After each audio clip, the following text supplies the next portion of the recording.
Yo, welcome back to the channel, y'all. Today I've got the early to mid game wizard guide, and it's gonna be a good one, y'all, so strap in, enjoy the show.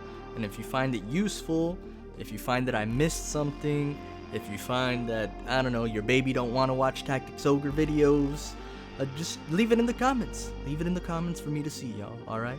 And one thing that I didn't cover in the video, neither in the script or with the footage, is a spell called Paradigm Shift. It's a little bit expensive, but it allows your wizard or sorceress to actually quicken up to 5 units at once. Or I shouldn't even say quicken, it gives them their turn instantly if I recall correctly. Or it speeds up their RT considerably. Either way, it's super powerful when used in a pinch, when you've got concentration loaded up, and it'll definitely turn the tide of battle whenever it lands on at least 2 to 3 units. So it's a great panic button. So without further ado, wizards. Wizards are part of the first batch of classes you gain access to in Tactics Ogre Reborn. They are fragile and will rarely find themselves on the front lines, instead performing best while firing magical salvos and debilitating status spells from your backline. Wizards start to shine in the mid-game when they gain access to more status spells and indirect spells that damage multiple targets. So let's discuss their utility, skills, equipment options, and synergy with other units. Utility.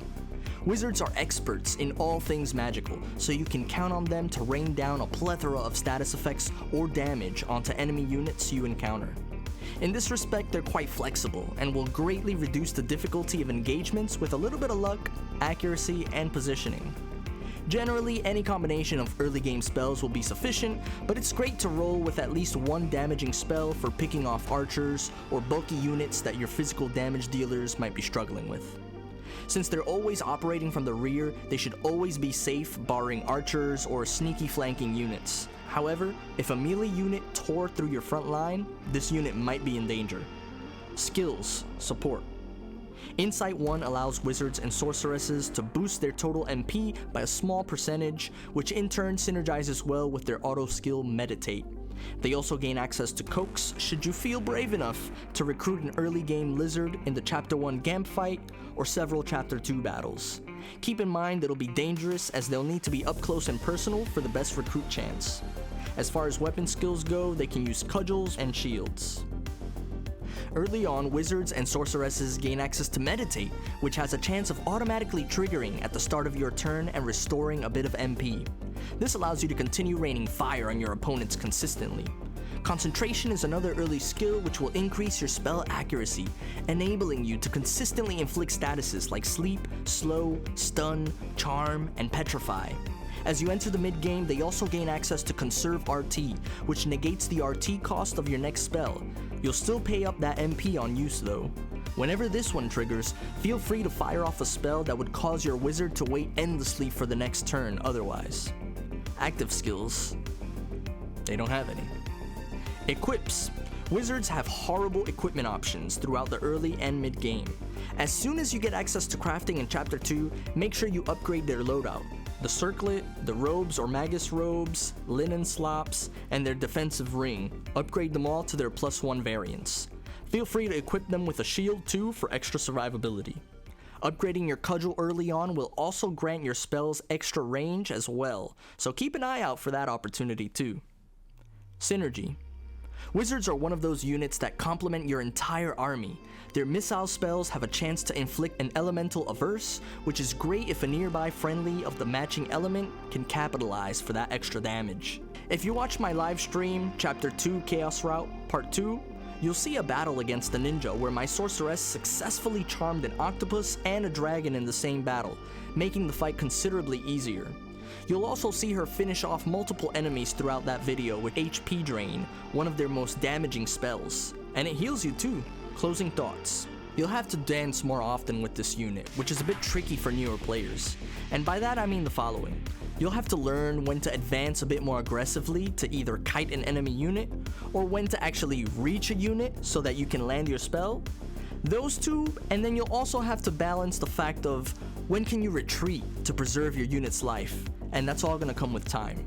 In a game where raw damage isn't always possible, unless you're a dragoon fighting beasts and dragons, a wizard can easily turn the tide of battle. Picking off fragile units or crippling units with debuffs is an easy way to overpower the enemy, and the only risk you run is just positioning. Alright y'all, and for just a little bit of context, let me show you how much damage everybody took from poison and how many turns we robbed with other status effects. So the Berserk man, right? He took 71, 72, 73, then he took 73, then poison wore off. So he took at least 280 damage just from poison alone. Next we got the female knight. So she took 78, 76, 76, boom. So that's 75 times 3. That's 225. Next, we've got the sorceress. She took 60, 59, 58, and then 60, and she died. About 240 damage. And then lastly, the warrior, which we didn't take too much from him with poison, but he took 75, 75, 77, and 76. So that's also pretty substantial. Let's just take a little average, 75 times 4. So he took about 300 points of damage. And these are just off poison alone. Mind you, between charm, stumble, sleep, or petrify, we took away 2 turns from the female berserk, and she did damage for us as well. We took 1 turn away from the fireball hawk with charm as well. We got 1 stumble on the sorceress, so we robbed her of that turn. We got another free turn off the fireball hawk, and then we got another stumble from the charmed berserk girl. She was already charmed, but either way we just robbed her of the turn. And then we robbed the fireball hawk man off of 1 turn at the end with sleep.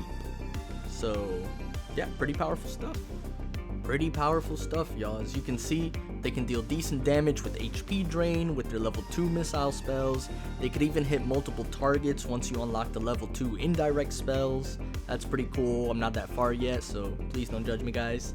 Let me know if you guys are upgrading your wizards to warlocks. Let me know if you're dropping them completely. You rather just stick to melee, an army of terror knights, an army of archers with tremendous shot. Let me know, alright? Let me know. And a little bit of foreshadowing here, you may have noticed I was quickening both of my wizards with Boon of Swiftness. Well, that's one of the cleric spells that they can basically excel at. A couple other people can use it too, but mainly clerics. And yeah, a little bit of foreshadowing. Clerics are up next. So I'll see you guys next time. Later. Oh, and subscribe and all that jazz. You already know. You don't gotta hear from me. Feel me? Your baby will tell you to subscribe, alright? Your baby will tell you.